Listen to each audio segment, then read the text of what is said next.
La suite de ce document la semaine prochaine avec plus de conseils pratiques. Alors, c'est un animal nocturne en principe. Quand est-ce qu'il faut s'alarmer de le voir en pleine journée? Est-ce qu'il le faut?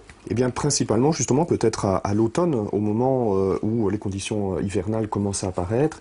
Et donc, c'est un signe peut-être que l'animal, il n'a peut-être pas atteint le fameux poids décisif pour l'hiver. 500 grammes. Voilà, oui, tout à fait. Et est-ce qu'en plein hiver, il peut arriver qu'on voit un hérisson dans son jardin? Alors, vraiment, exceptionnellement, le hérisson peut quelquefois changer de gîte une fois ou deux grands maximum pendant l'hiver, mais c'est un animal hibernant, donc principalement, on ne le voit pas, quoi. Par contre, au printemps, là, dans quelques mois, ça va être plus fréquent. Oui, parce que dès le mois d'avril, il a très faim, il a perdu 40% de son poids, donc il n'est pas rare de le voir quelquefois pendant la journée parce qu'il recherche de la nourriture pour reprendre des forces, tout simplement. C'est pas facile à savoir, mais comment peut-on être sûr qu'il est en danger si on l'aperçoit en pleine journée et qu'il faut très très vite l'amener au centre de revalidation? Je pense que c'est une question vraiment de saison, donc si en automne ou encore pire en hiver on voit un hérisson qui se balade, je pense qu'il y a quelque chose qui ne va pas et il vaut mieux l'amener, surtout s'il est petit. Et voilà. Par contre, s'il est grand, imaginons que ce soit une mère qui se balade et qui cherche les insectes ou les limaces. Si les petits sont dans le gîte, si vous l'amenez au centre de réveillation, les petits meurent. Alors ça, c'est si on est en période de reproduction, donc c'est pendant au printemps ou au début de l'été, quoi. Oui, donc il vaut mieux appeler le centre de revalidation, comme ici Monsieur Marlier. En plus, ils sont ouverts 24 heures sur 24. Ils répondent à tous les coups de fil. Et puis eux disent toujours ce qu'il faut faire. Ils sont vraiment les spécialistes. Bon réflexe. Alors ça, c'est la question. Qu'est-ce qu'il faut faire pour accueillir les hérissons chez soi quand on a l'impression qu'il y en a dans le coin?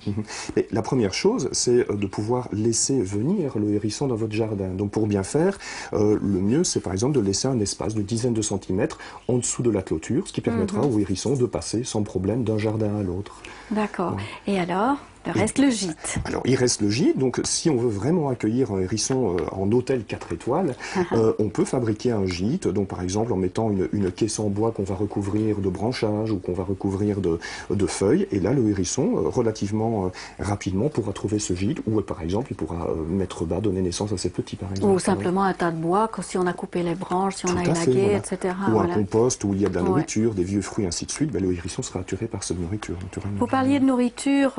Bon, il y a le fameux problème des granulés, là c'est un mangeur de limaces. C'est un grand allié du jardinier, donc il va vous débarrasser des limaces, mais souvent on utilise des petits granulés bleus qui sont à base de formaldéhyde et qui sont vraiment des poisons mortels pour le hérisson. Donc pour cela, il vaut mieux préconiser des granulés à base de phosphate de fer, pardon, qui sont là tout à fait, non dangereux, inoffensifs pour les hérissons. Ou alors il existe d'autres techniques plus traditionnel, style mettre une coupelle avec un peu de bière qui va tirer les limaces, et alors les limaces vont venir, il faut les récupérer jour après jour. Voilà. On ne fait pas ce que nous sommes occupés à faire. Faites ce que je dis, mais pas ce que je fais. Il faut mieux ne pas trop le garder, mais bon, là c'est pour bien le montrer à nos téléspectateurs. Tout à fait. Vous parliez de granulés, alors comment lutter contre les limaces, c'est l'éternel problème.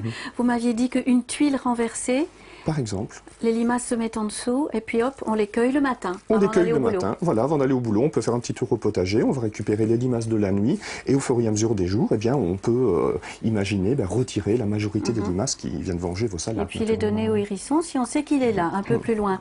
Alors ici, au centre de revalidation, comme dans la plupart des créavès, il n'y a bien sûr pas que des hérissons.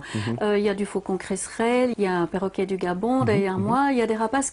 Est-ce qu'on connaît les causes majeures, on va dire, qui font qu'on doit amener un animal dans un centre? Alors par exemple pour les rapaces, visiblement, les principales causes sont les accidents avec les voitures, toujours, encore et toujours. Quelquefois les fils barbelés, donc des chocs contre les clôtures. Mais il n'empêche qu'il y a toujours encore des problèmes de malveillance où des gens continuent à s'amuser à tirer sur les animaux, ou les problèmes de tenderie naturellement, qui continuent toujours. Ou alors des animaux saisis comme certains rapaces. Tout à fait. Ouais. On va résumer la situation. Le centre de revalidation de Créavès, il y en a un peu partout. Il ne faut pas tarder, quand on voit un animal, on l'amène, quel qu'il soit, on va dire. On ne fait pas de distinction, pas de racisme entre les animaux. Tout à fait. Et ce sont les spécialistes vraiment qui pourront faire les meilleurs soins. Ok. On demande beaucoup, on nous demande beaucoup, beaucoup de courriers avec les conseils. Eh bien voilà. Ici, vous avez quelques conseils qui vous ont été donnés rapidement, mais bien sûr, vous avez la liste des centres de revalidation et notamment celui du Clos de l'Olivier ici dans le Hainaut occidental.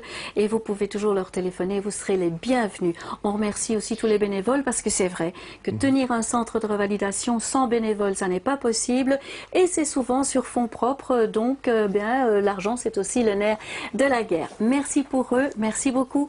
On leur dépose là, le petit, il nous a bien aidé quand même aujourd'hui. Hein.